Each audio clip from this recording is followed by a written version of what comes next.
บายดีทุกคนอยู่ประเทศลาวแล้วก็อยู่ประเทศไทยแล้วก็อยู่อเมริกามาเด้อกินส้ม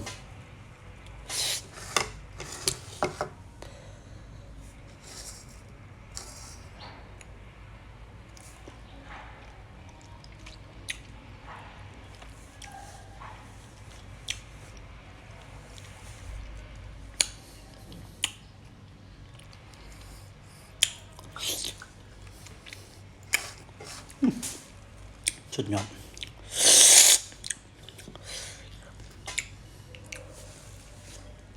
ความแซ่บ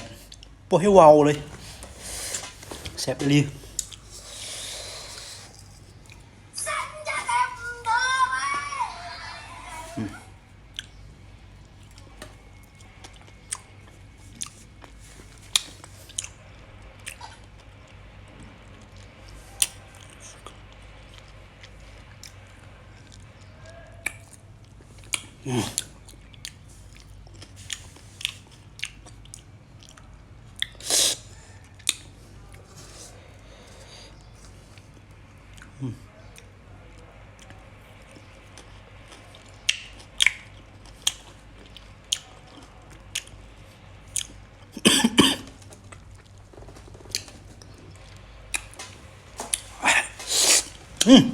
แซ่บ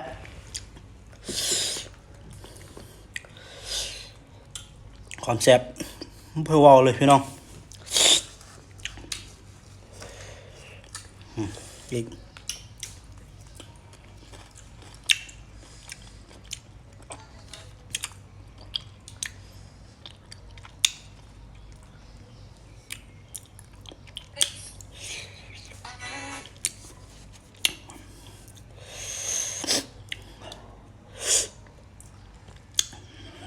สุดยอด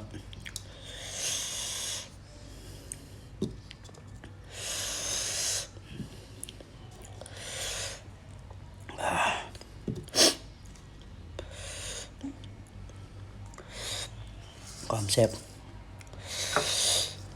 เหมือนพี่น้องบ่เอิ้นเลย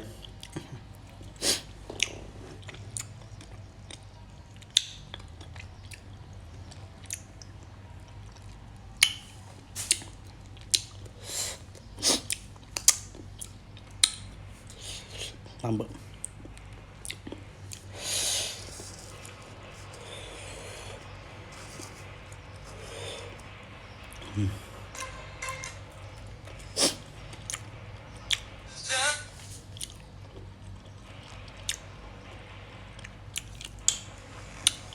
พี่น้อง